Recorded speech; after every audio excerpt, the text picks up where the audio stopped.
the Dawgs Podcast with your hosts, Blake Reneker, Justin Charles, and Josh All. Hey, what's up, everybody? Welcome back to another episode of the Dawgs Podcast presented by Manly Band's Josh All. I got Kenny Mack up here on stage with me to kick off another Dog Pack Discord show. We're going to preview the Packers and the Browns game coming up Sunday, a matchup of two stellar defenses, one decent offense and one absolute craptastic offense. So you guys can figure out which one is which. We'll dive into everything. If you guys want to get up here on stage, you want to ask questions, you want to talk about the game, last week's game, anything with the Browns, whatever you want, just get your hands up down in the audience, and we'll bring you up here as the show goes along. We did start this thing, just for anybody tuning in live here, a little bit early today. I told everybody in the Discord this morning, be on the heads up. Timing could be off this week from that 3 o'clock mark. My wife got called in for a last minute on-call shift this afternoon at the hospital. So I'm on daddy duty. He's napping right now. So we're doing the show. We're going to try to get this thing done before I got to go change a dirty diaper. So if you guys want to be part of these Dog Pack Discord episodes, make sure you go to jointhedogs.com, join the Dog Pack, or sign up, become an official Dog Pack member on the Patreon page. Sync up with the private Discord. You can play fantasy football with us next year. Obviously, this year is already underway, but you get access to everybody, us, all the Dog Pack community 24/7, especially on game days. It's where you want to be. It's a 24/7, all week long therapy session, which we need, and we appreciate everybody who is in the Dog Pack. So head to jointhedogs.com. All right, Kenny, didn't really get to talk to you too much after the loss to the Ravens. How do you feel coming off of that game heading into the home matchup against the Packers? Obviously, when it first happened, I didn't feel great. Just the way that we lost, giving out 21 points and turnovers. It was tough. You can't count that block punt too as a turnover, and we do a lot of fourth and go for it on fourth and don't make it. So there's a lot of stuff that makes us lose games. But if you want to hang your head on anything, ultimately take a look at just what our defense can do for 3 quarters when they're not gassed. It was, even though it was kind of garbage time, good to see Quinchon rip off a 30. It was super awesome. And there's some really, really good things that to look forward to. It's just a matter of can we open up that kind of running game when it's not against second stringers? Can we get the running game open so we can blow the top off the defense? And that's what I'm kind of looking for. So yeah, I do find that I was kind of down in the dumps after last game, especially with what was on the line and what the other team was celebrating. But that being said, we're at home and it's any given Sunday, so I'm trying to look at the positivity right now. Yeah. So our run game, it's interesting because, Quinchon Judkins, obviously, with only 1 or 2 padded practices ever in his NFL career so far, comes out and he's clearly the best running back we have as far as getting north and south, putting his foot in the ground and just making a cut, seeing the opening and going. The problem is our line is just not creating very many openings for these guys in the backfield. And, minus that 31-yard ripoff that he had at the end of the game, he was only 3.6 a carry. It was not great for him either. And I don't think that's on him. That is on our O-line. We saw, I think, Joel Bitonio today has a back injury that he has not practiced the last 2 days. He thinks he's going to be okay for Sunday, but it's just worth mentioning that he's dealing with an injury. Jack Conklin, I saw some videos of him from practice today. It does not look like he can play. He just didn't look healthy on the field. We'll see if he can get out there after missing last week. DeJuan Jones in and out of the lineup because of the heat. And then I saw Tony Grossi said something about talking to DeJuan Jones after the game in the locker room, and he told him it was the coach's decision. So I'm not really sure what was going on with DeJuan Jones, if he was just playing that badly that they wanted to get him in and out of the lineup, or if it really was heat related. I'm not real sure. Wyatt Teller had a rough game. There were some video clips, if you guys have browsed X in the last few days. He didn't look great overall.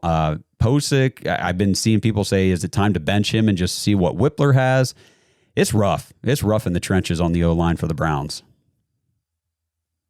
Couldn't agree more. I mean, I heard from Joe Thomas that the heat exhaustion, and he just wasn't coming out of the cramping. So, there's no point in playing him then, Right. based on what I heard.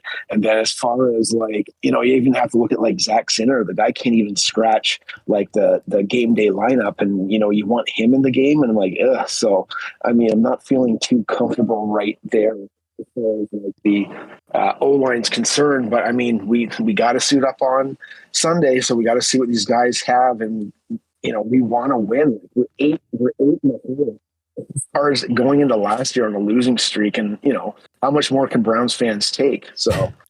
Yeah, it's probably not much. I wonder how long it'll take before the boos come out and rain down heavy in Huntington Bank Field on Sunday. But, on the other side of the line, if we want to go on a more positive note with the defensive line, first of all, this is going to be a fun battle if you want to watch pass rushers just in general, because you got Myles Garrett on one side and Micah Parsons on the other. I read that this was the first week that Micah Parsons is not on the Packers injury report. So good luck to Juan Jones and Cornelius Lucas and whoever else is in there at tackle this week.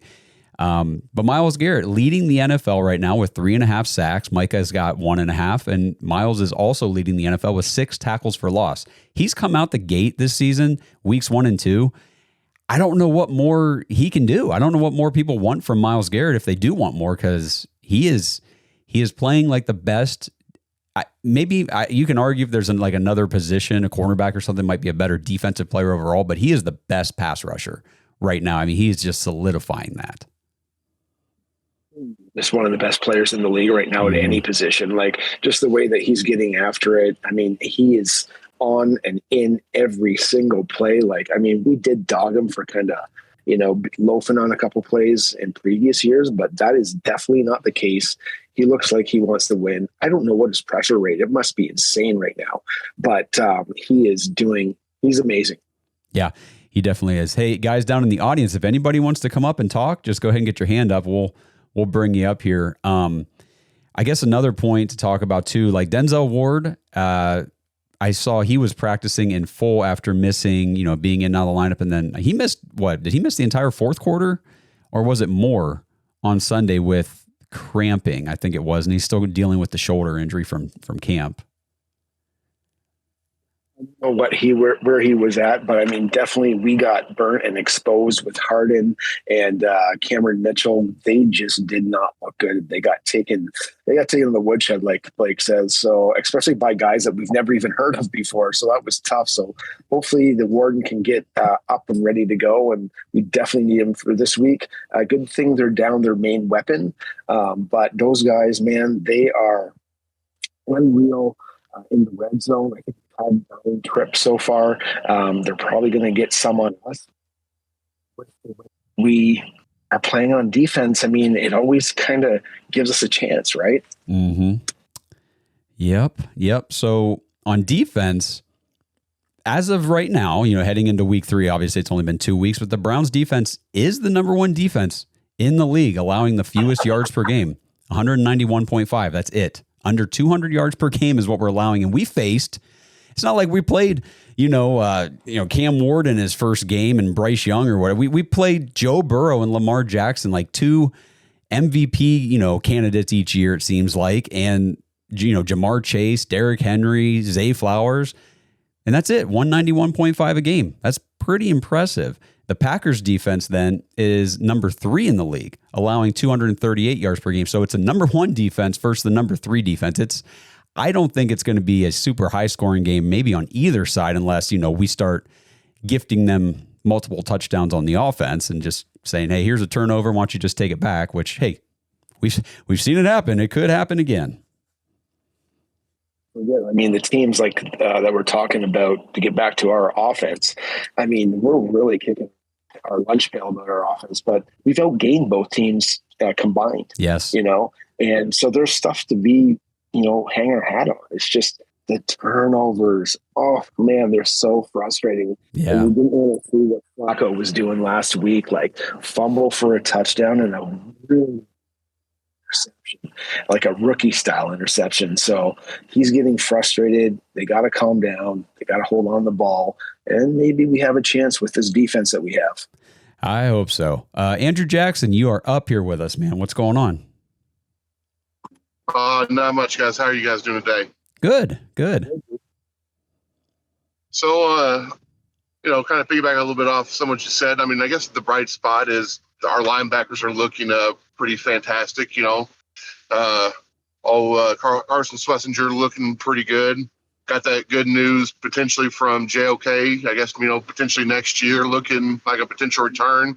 Kind of gives you some hope for those for that potential crew right there. And the defense looking, overall looking pretty well, minus the terrible busts, I think is what the commentators kept calling them Sunday with Cam Mitchell and Harden there. But overall, I guess can't be too disappointed with how the defense has played.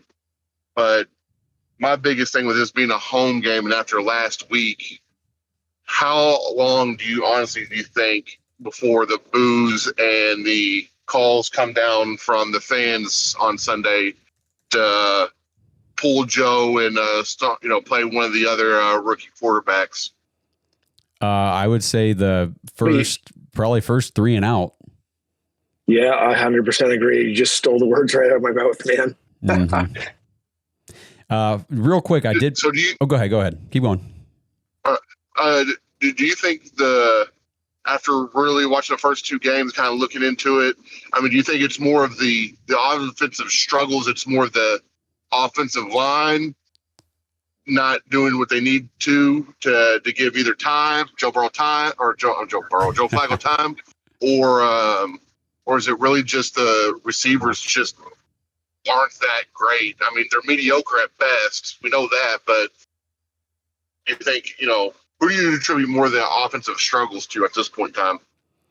I think receivers didn't separate, and then they're even with all the pressure that the Ravens were giving them. I think the routes were just too long, and you'll see a lot if you watch the tape. I don't think the routes were that long for a receiver per se, but for the time that Joe was getting in that game, I think it was too short. So they were just not it's like Kevin says, they need to coach better. The receivers need to get separation, and the O-line needs to give them more time. It's a combination of everything. Yeah. I mean, hey, if everybody needs to coach better every week, I don't know. Anyway, going to the offensive thing, I mean, it's a cop-out answer to say it's a combination of everything, but I think it is. I think the offensive line is just not doing enough. And now I haven't sat down and watched the All-22. I've kind of browsed through what other people who have watched it have said and highlighted and pointed out online and things like that. And it looks like some of these route designs, I don't know if the receivers just aren't running them correctly or what's going on. There's guys that are just too close to each other in the same area where they shouldn't be, and they're not getting the separation that they need, at least not consistently. And for whatever reason, just this offense is not working. It's not clicking. It's not moving. It's not what we expected to see coming out of 2023 with Joe Flacco leading this offense, thinking we were going to get more of the same. I did want to real quick go back to what Andrew said at the beginning about JOK. For anybody who missed it, Jeremiah Owusu-Koramoah, Browns linebacker who missed the entire season this year because of the neck injury from Derrick Henry in week 8 of last year, he did post a message on TikTok, and it said, quote, "Long ago, the people watched a star. One night, the star seemed to have vanished from the sky. So night after night, they looked, wondering if its light had died forever. What they did not know was that the star had not ended. It was preparing for a transformation. When it returned, it did not shine the same. It blazed with a radiance that marked the heavens. So too are some men who are out when the season begins. Their light is not lost. It is only preparing to burn brighter when his appointed time comes." So, with everybody, and we've been saying it too, JOK likely done for his career, just doesn't seem good with this neck injury. That was super positive. I mean, for him to come out and just say something like that was very profound, I felt, and encouraging that we might actually be able to see him back on the field for the Browns. Get my hopes up on it. That's all. I Right. really enjoyed. I enjoyed that, but I'm staying pretty low on that until it happens. Yeah, for him, he seems like such a, I don't know how to say it. Like he's such a mature guy. He seems very grounded and, thoughtful in his actions and his words whenever he speaks, that, for him to actually go out and actively post something like this, I feel like there must be some sort of good news behind the scenes that maybe he received that he felt okay doing that and saying that. But again, don't get your hopes up and count on it. But at the same time, it is good to see. It made me feel good inside. We'll get Tony the Italian up here on stage. If anything, it made us feel good this week. Something made us feel good, so it's good. Right. I agree with you 100% on that, Kenny. But at the same time, there was a very familiar injury in the AFC North, much like him, with a guy named Ryan Shazier. I know his was a little bit more significant because he was, partially paralyzed for a little bit. But, at some point in time, and I understand we all want JOK back, but I'd rather see that dude live a healthy life the rest of his life than kill himself on that football field, because no person deserves that. But if he can and he's healthy, great. Let's make it happen. But I just wanted to hop on real quick and talk about the Packers game and talk about that a little bit. So I'm sorry if I cut into some things with that. I just got to get back to work here soon. So I was going to say, with the Packers game coming up, I don't be surprised if it's a lot closer game than what the Baltimore game was. And I say that for a couple of reasons. I'm not going to say that we're going to win. At this point in time, I'm going to every single game to see, okay, what can Junkins do, Sampson, Fannin, and then what are the bright spots with some of these younger guys, like Isaiah McGuire. He made a couple plays last week with Baltimore. Even the older guy, Cam Thomas, I know he's been in a few years of the league. He even looks like a kind of brighter spot on the defensive line, so that's me excited. But that's how I'm looking at the rest of the season. But don't be surprised if this game's a lot closer. I think Cleveland has a chance where they could win for the fact of, Green Bay, Reed's completely out for this, out for this game. Marcus Golden, their first round wide receiver, hasn't really done much, and I'm not going to say he hasn't looked great for them, but it doesn't seem like he's been able to get in that passing game with Jordan Love. And if we could do anything to stop Josh Jacobs and their second string running back like we did with Derrick Henry, I wouldn't be surprised if this game came down to, and I hate saying this, but an Austin Smith's, either making a field goal or making all his extra points in order to win this game. Because I don't think the Green Bay's offense is high powered as long as you can, make a couple key stops and the offense can at least get in the end zone or just chew up the clock driving down the field. I think there's a good chance that we could come out of this a lot closer than what that Baltimore game was. Well, like Blake said too, after the game on Sunday, the Baltimore game was close going into the fourth quarter. It was 20-10. We just couldn't score. Our defense was doing a great job. I got some other stats here to go through that kind of talks about what you're saying here. The difference between the number 1 defense in the Browns and the number 3 defense with the Packers is the points per game. The Packers have held their 2 opponents, which by the way are the Detroit Lions and the Washington Commanders, to 15.5 points per game. The Lions just turned around and dropped 52 last week. I think it was, right? Wasn't it 52? It was something like that. They made Chicago very sad. So the Over Packers, 50, it doesn't count after that, right? So it doesn't matter how many after 50. The Packers defense is legit. And so is the Browns, but the Browns as a team, and that's why I don't want to just say it's the Browns defense, because we're averaging 29 points per game given up, but it's not the defense.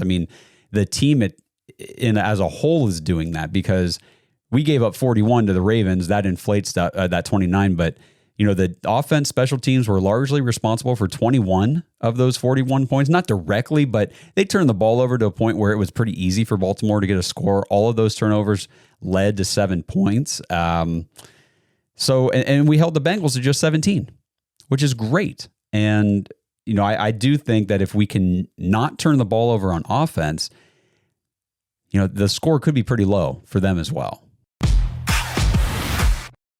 This episode is sponsored by Manly Bands. Browns fans, it's time to kick off the NFL season, and it's also time for you to kick off your wedding band game. Head to manlybands.com right now for their fall wedding sale. Get 30% off site-wide, plus use promo code CAMP25, CAMP25, to get an extra $25 off your order. Manly Bands has the most unique, handcrafted wedding bands for men, and they've got a huge selection, so many different styles, materials, and collections to choose from. Plus, they've got manly gifts for any situation you need, whether you're getting married and you need groomsmen gifts. They've got barware, they've got chains, bracelets, they've got gifts for retirement, and they've got your everyday stuff like lighters and coffee mugs. They've even got ear pods and some pretty cool t-shirts as well. So dive into football season this fall. Head to manlybands.com, 30% off with the fall wedding sale, and get an extra $25 off your order with promo code CAMP25. That's manlybands.com/dogs. This episode is sponsored by BetterHelp. Browns fans, if you're like me, the stresses in life only increase the older you get. Your family, your job, your bank account, just a few things that drive the cycle of stress every day. And if you have people constantly depending on you, it can put a heavy weight on your mental health. What if I fail? What if I'm not good enough? Why does no one appreciate everything I'm trying to do for them? If these thoughts have ever darkened your day, 1, you're not alone, and 2, I highly recommend talking to someone, and that's where BetterHelp could be the right resource for you. Head to BetterHelp, HELP.com/dogs, DAWGS for 10% off your first month of talk therapy. Just fill out a simple questionnaire and BetterHelp will match you with the best therapist for your needs. And if it's not the right fit, you can switch therapists at any time for no extra cost. BetterHelp is 100% online. You can talk with your therapist on the phone, via FaceChat, or even through text message. Your therapist will listen, ask questions, and help you see things from new perspectives. So what are you waiting for? Take the first step to making positive improvements in your life. Head to BetterHelp.com/dogs now for 10% off your first month. That's BetterHelp, HELP.com/dogs for 10% off your first month.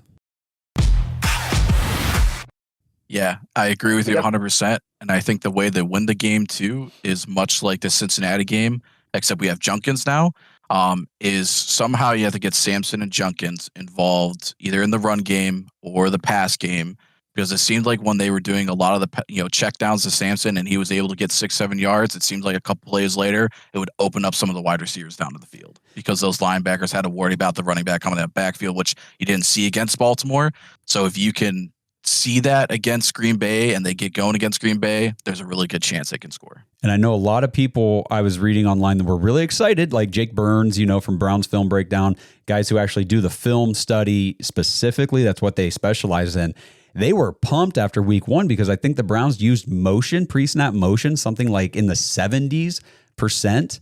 And that was, I think last year it was the worst, lowest in the NFL, and 70% or whatever the actual number was like third most in the NFL in week 1. And then last week in Baltimore, it dropped clear down to like 30-something%. So I don't know what the difference is. If this pre-snap motion is working and helping the offense, I think we need to stick with it. And, I love Judkins, but I do think the run game is going to continue to struggle. So this could be a situation where running through the air might be the way to go. Get Sampson and Fannin, some of these guys, those shorter passes, the screen passes, and let them do their thing, because you're not going to have time to let downfield developing routes, take place against this Packers defensive front. I don't think so. Yeah, and if you can get these like short yardage plays, and you can get these bigger running backs like Junkins, or you can get it out to the Harold Fannin Juniors, let's run into some of their DBs and wear them down and try something over the top. I'd like to see us, having our first drive of the game as a touchdown. We were awesome at that.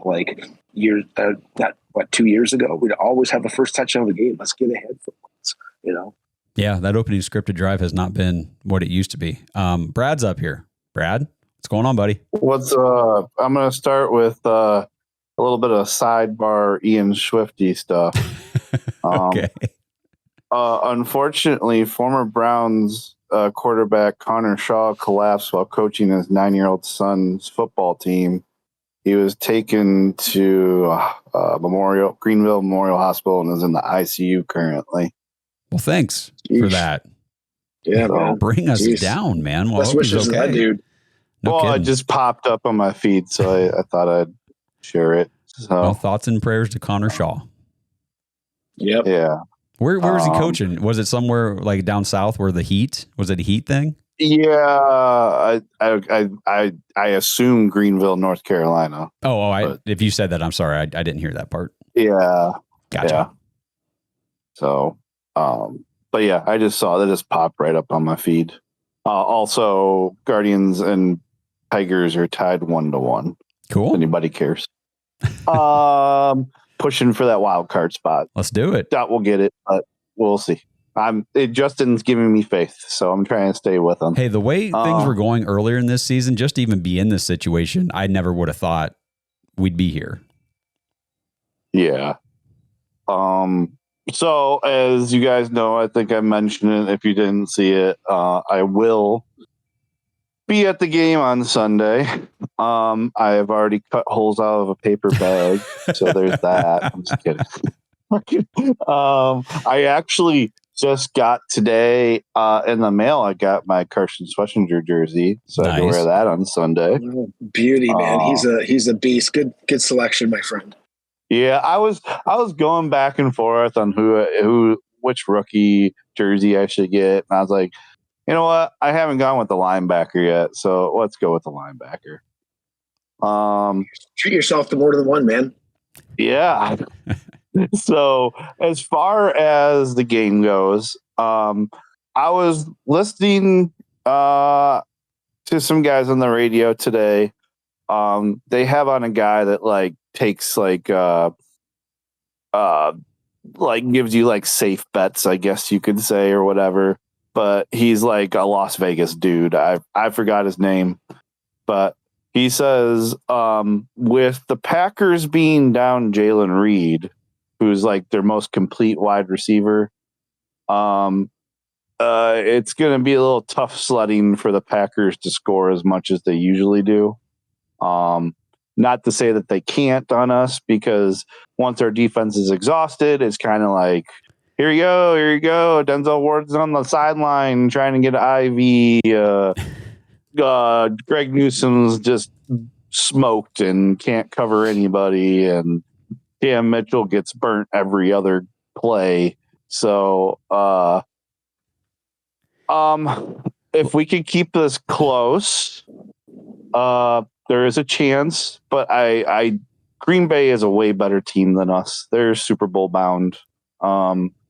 They should be able to beat a team that is trying to kind of like rebuild themselves or repurpose this team.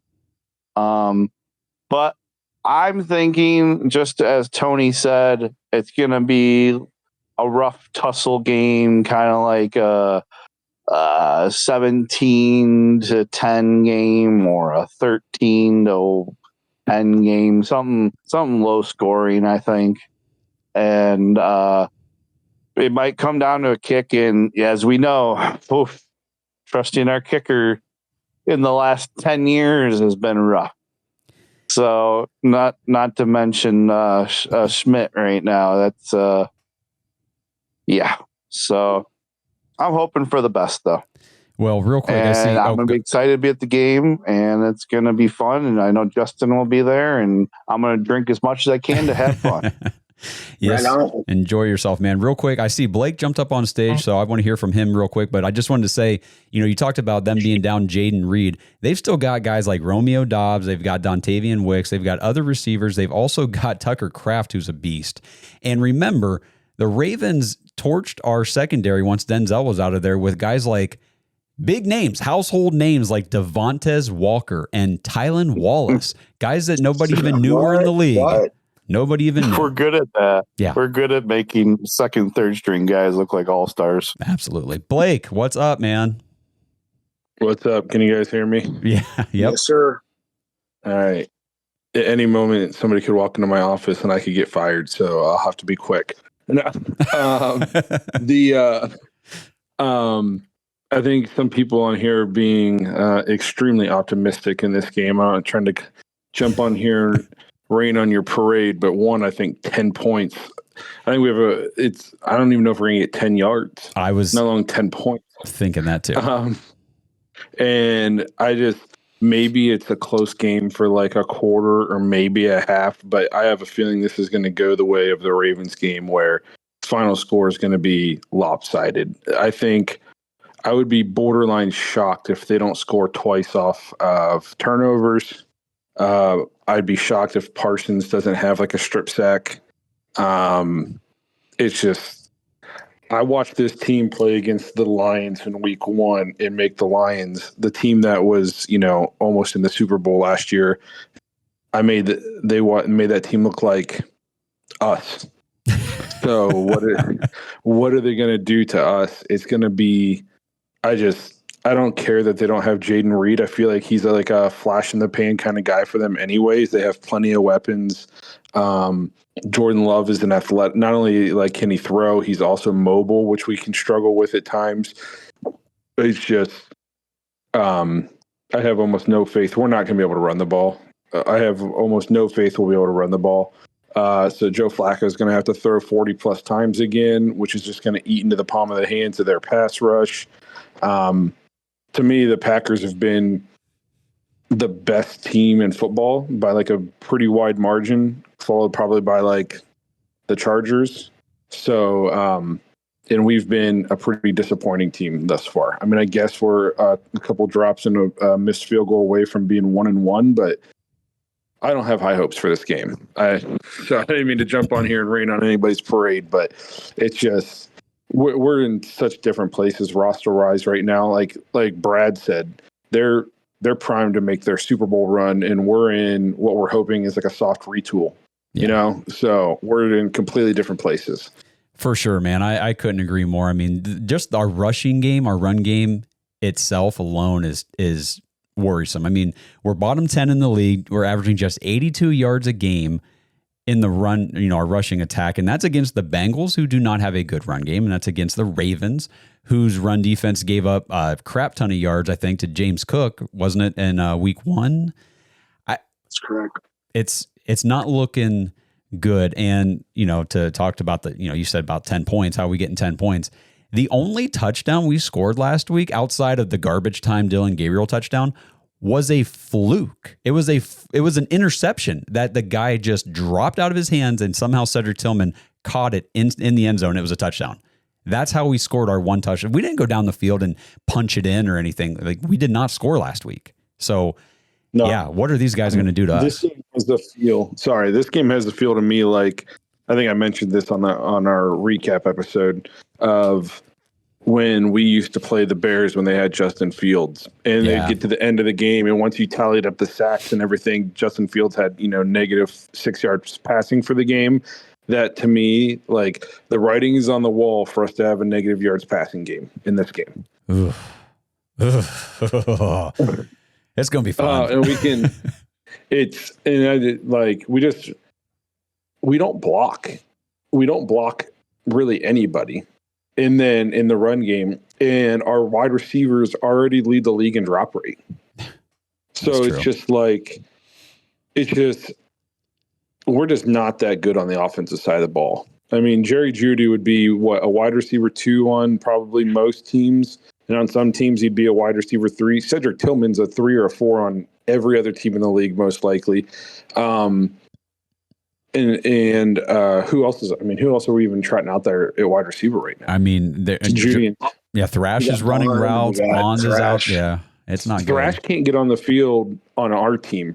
He's honestly as God. He's probably a practice squad player for 31 other NFL teams. And we got this guy. We're trotting him out there hoping he can make a difference for us. Like, if that doesn't tell you why we can't score points, I don't. You know what I mean? It's just this offense. The no first round picks for 3 years, and then there's even like a year or two in there where we didn't have a second round pick because we traded them away.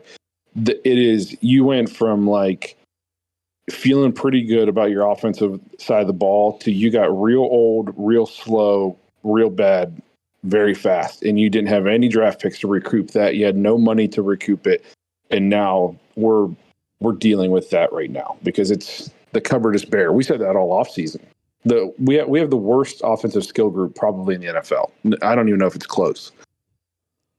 It's definitely not high flying, but I mean, we like the pieces. We like Njoku. We love what Fannon's doing. We like Sampson. I mean, Judy's still a good receiver. They should be able to do more than just, 3 points against 3 legitimate points against the Ravens. That was just disgusting. The Packers, I was looking at the stats. They've got 0 turnovers on offense this season. They're a good freaking team. We've got 4, second most in the league. They're a +1 differential. We're -4 because we haven't forced any turnovers on defense. So for as good as our defense has played, we're not taking the ball away. And that sucks. We need that, especially if our offense isn't going to do anything. We need takeaways. Oh, we haven't forced turnovers in a year and 2 games now. Right. You know what I mean? which is a huge. That year we made the playoffs that was a huge reason we were forcing so many turnovers.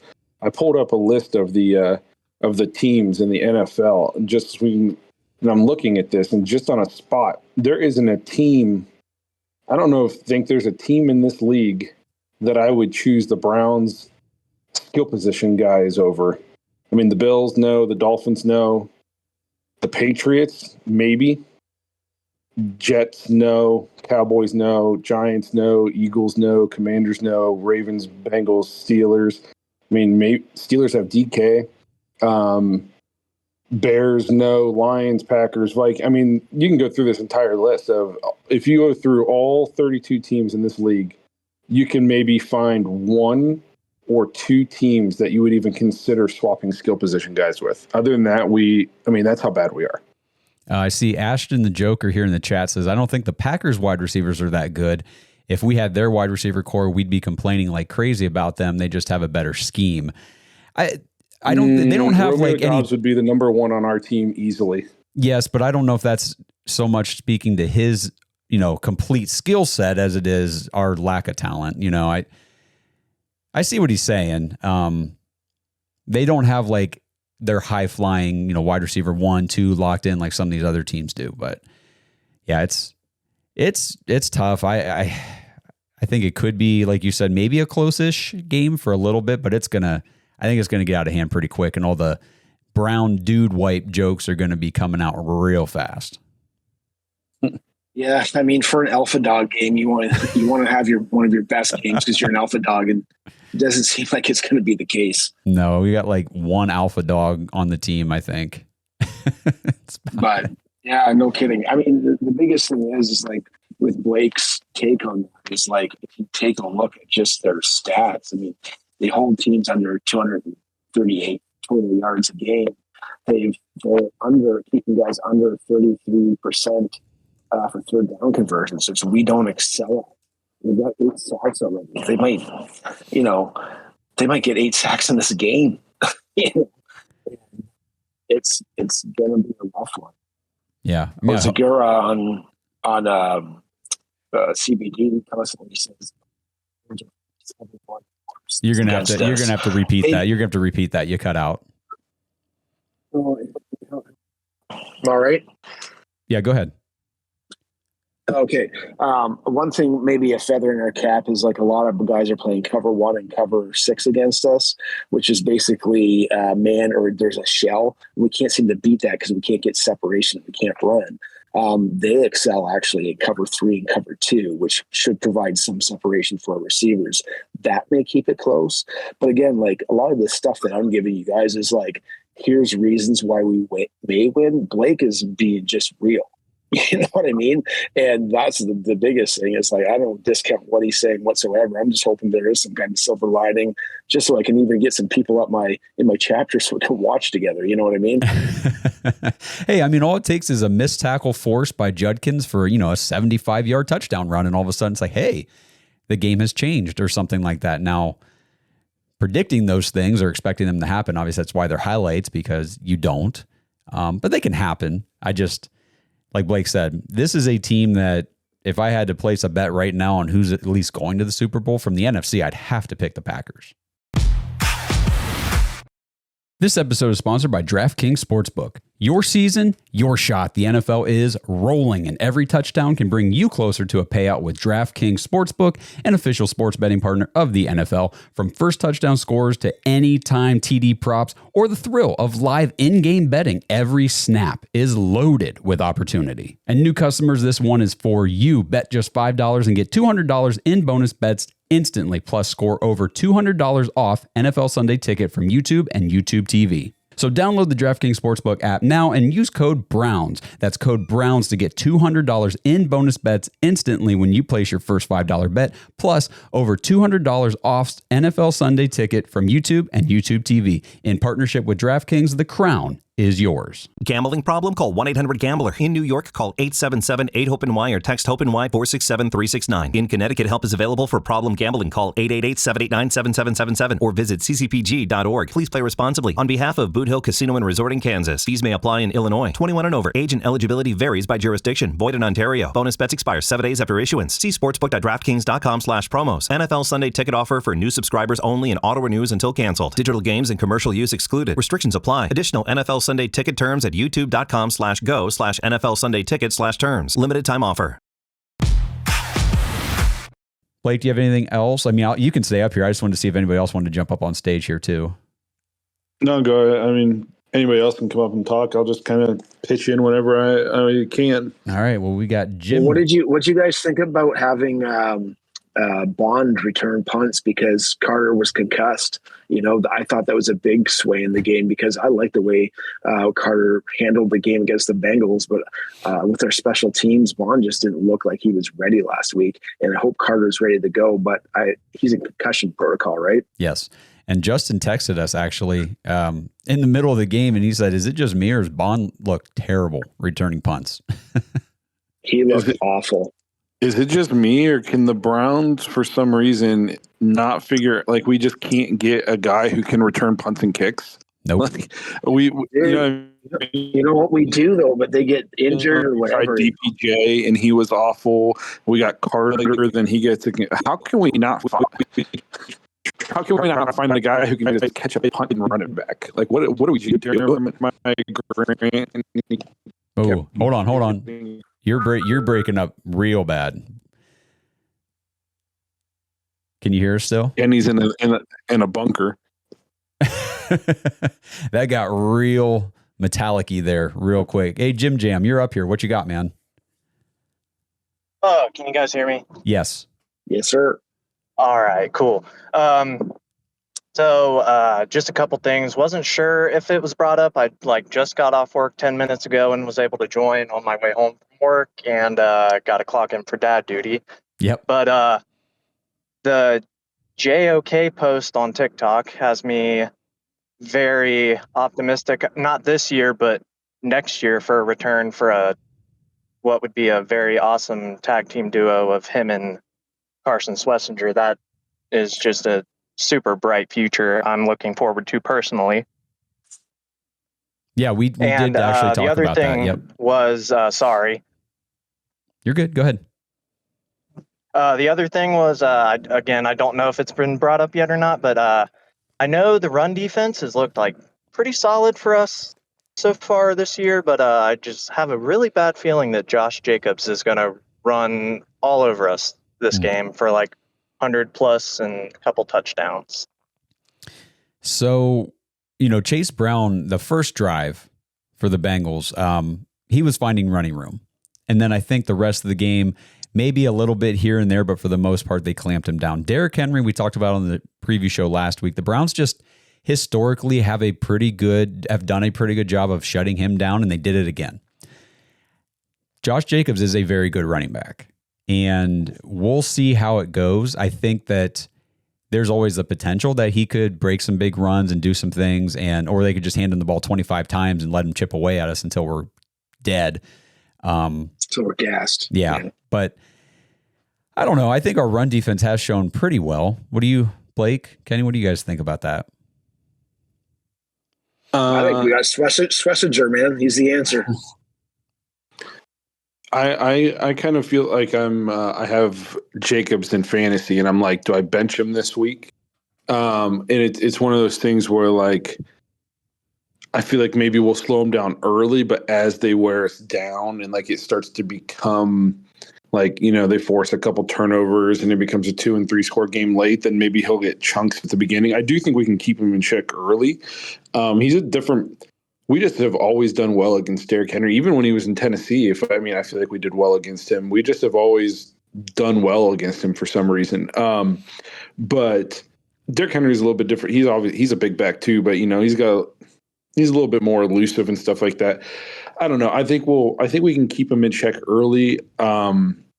But then I think he'll get I don't want to call it garbage time touchdown, but I could see him scoring when the game's kind of already out of reach and really puts it out of reach. I think Jordan, if anything really scares me in this game, it's going to be Jordan Love's legs. I think like we can do a good job. I mean, we did a good job on Lamar, so maybe I shouldn't be worried. But Jordan's got like, it's like a slightly different game. He's obviously not quite the explosive athlete as Lamar, but he's kind of reminds me like those back-breaking runs, kind of like a Pat Mahomes, where you don't think of him as a pure runner, but he'll scramble for the first down on like 3rd and 7 to keep their drive going. So that's kind of like what's got me worried in this game. I think we can keep Jacobs in check at least for a while until, like guys have said, we become gassed. They score a couple touchdowns. We turn the ball over, put the defense in a bad situation, and then maybe it's just kind of like he just starts to get going. But at least in the first half, I'm going to say we keep him in check. Yeah, and Jordan Love, like go ahead. When I've watched Packers games here, like last year, and then even the 2 games this year, I've seen. Obviously, I haven't watched the entire games or anything, but Jordan Love kind of has this tendency to do what Lamar Jackson used to do, where you can at times bait him into a bad throw. And now he's a really good quarterback, but like all quarterbacks, he's going to have a couple throws here and there. But he can make some very questionable throws into coverage sometimes at moments. And it's just a matter of, can we come down with them? We'll probably drop them if we get a pick, right in our hands, but it could be a game where you could see him throw an interception, especially with the pressure. Right. Decent against us. He's averaged, overall he's got 46 yards for 181 yards, 46 carries for 181 yards. And he's got one game where he had also 42 yards passing against us in one of those 2. So, I mean, he looks like he's done okay against us. Yeah. Does anybody in the audience want to come up because we're going to wrap this thing up here probably within the next 5-7 minutes or so. So if you want to come up here and talk about the game, talk about last week's game, questions about the Browns, whatever you want, just go ahead and put your hand up. And if not, we'll wrap it up. You guys, Kenny, Blake, anything else you wanted to talk about with this game? Yeah, just to Blake's point, like with the returners, like they've tried to like shore this up, but you got to remember, like we had JoJo Natson, we had Grant. It was last name. Those guys kept blowing their ACLs like first game of the preseason. We just always seem to be scrambling to get a guy, even though we try to address it. So that position's been super frustrating since we lost Travis Benjamin. Now we're going back in time. Yeah, since Travis Benjamin, much except for one DPJ return touchdown. Yeah. Blake, anything else? Well, I was just gonna say, Josh, I saw you posted a video from your episode, and you had Kevin Stefanski with a picture next to Hugh Jackson, and that was diabolical. Hugh Jackson went 0-16 and 1-15 and 1-31 over 2 years, and you put Kevin Stefanski, 2-time Coach of the Year, been to the playoffs 40% of his starting seasons, next to this man. That you owe that man an apology. Hey, you gotta drive engagement when you're doing social media, and that will do it. I saw that. That will take care of it. That was eyeball.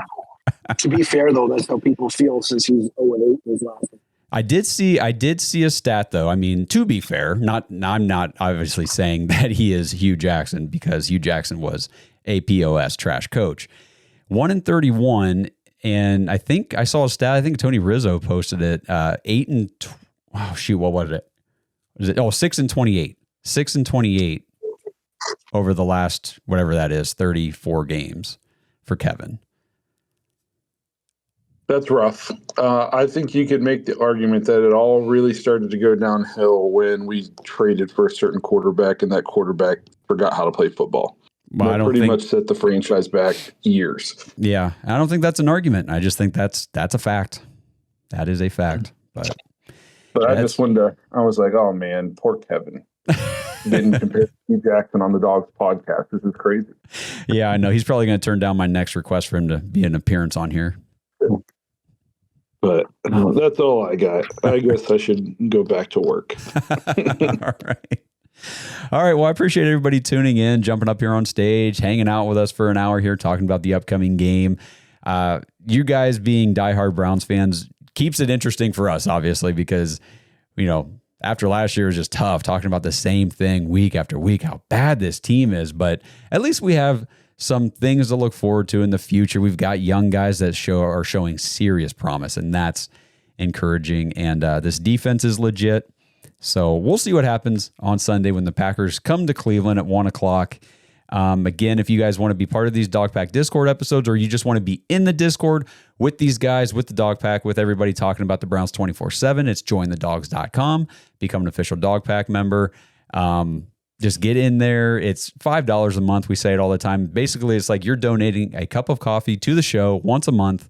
You don't even know it's gone, but it really does help us out and get you access to all the stuff that we do in the Dog Pack and all the people that are in there. So that's jointhedogs.com. Thanks again, guys, for tuning in. We'll be back next week, 3 o'clock, Dog Pack Discord, previewing the Lions game after we get done with this Packers game. So we'll see you guys in the next one. Devonte says, damn it. What's the matter, Devonte? You're saying damn it because you got in here late? Yes? Do you want to come up on stage real quick? I haven't ended anything yet. Come on. You can come up and talk for a little bit if you want to. What the heck is happening? There we go. You guys hear me now? Got you now, buddy. Yeah. Okay, great. My fiance is gonna be mad at me because I was on the phone with her and then came in this, and so yeah. I just honestly I didn't want to miss this. I haven't been able to give my update on the Browns. I want to cry sometimes when I watch the Browns because I feel like I'm a little kid again watching them have no offense. But I will say this. The Browns for years, if this was 10 years ago, we'd have a new head coach, new GM, new offensive coordinator, defensive coordinator, everything else. Yes, we can point and blame at Stefanski. You know, Jim Schwartz is doing a good job. Bill Callahan has missed. I personally still don't know why the hell we have our wide receiver coach. He develops nobody. But I will say that this is the most steady I've seen the Browns organization as far as hiring and firing coaches. And more than anything, that's what makes a team. Now, the Andrew Berry's track record, as we know with drafts, is horrible. But if he hits on this, in which I think Haslam has given him another year here, honestly, if he hits on this drafts, these guys, which we think we did, and he hits next year, I think he's going to buy time. Kevin Stefanski, I don't know. I don't know. I haven't seen the offensive wizardry that he supposedly has.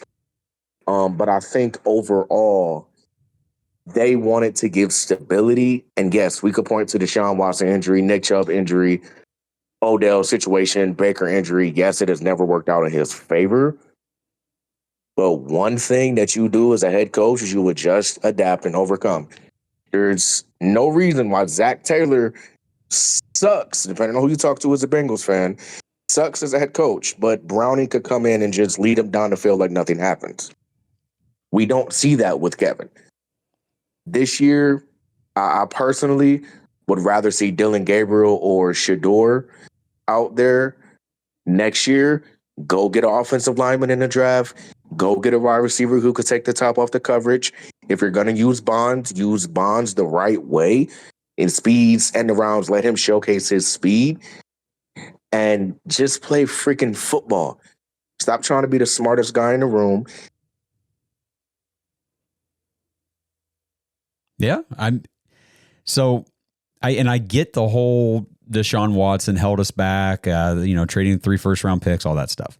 My question, though, is just how many years removed will it take to be out from, the quote, out from under the Deshaun Watson trade until we can say, okay, Kevin is a good coach, or okay, Kevin's not a good coach. Like, how many years is it fair to evaluate the offense? Because I feel like a lot of people right now will say, well, you can't evaluate this offense because we missed 3 years of first-round picks. Well, one, there's no guarantee we would have used those first-round picks on offensive studs or that they would have hit. And, so we struck out on Deshaun Watson. But like you said, these guys can bring in other coaches, other teams can bring in backup quarterbacks or whatever and still operate a functional offense. I'm not saying it has to be high-flying or high scoring, but functional. Move the ball down the field. I'm not saying every drive, but my goodness, this Browns offense can't do anything. And I think Joe Flacco is one of the better quarterbacks as far as like the average range. You get this range of average QBs. Well, he's in that range to me. He should be able to do this. And Kevin, if he's a good offensive guru, genius, like everybody wants to label him, why aren't we seeing anything at all? Thanks for listening to another episode of the Dawgs Podcast. Make sure you subscribe on YouTube and follow us on Twitter at the Dawgs Podcast. Get your thoughts on the show at thedawgspodcast.com.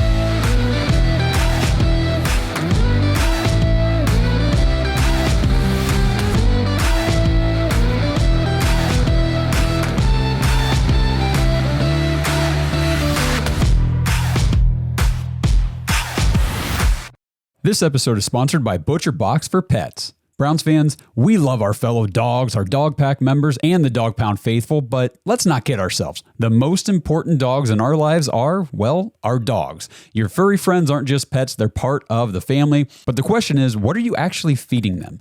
Head to butcherbox4pets.com/products to see all the options for your dogs, including fresh and dry foods, treats, meal toppers, and even toys for your dog. If you're not sure what your dog will like best, try the Premium Nutrition Adult Starter Pack, and they even have a vacation bundle to take care of your four-legged friends while you're on vacation this summer. And right now you can get 20% off your order with promo code DAWGS, DAWGS, when you check out. At ButcherBox, they believe in real ingredients. Their pet foods have been developed and certified by vet nutritionists to contain zero artificial flavors or preservatives. You get protein-packed formula with over 50% of the recipe comprised of third-party certified humane ButcherBox meat, plus functional ingredients like pre- and postbiotics to support your dog's vitality and digestion.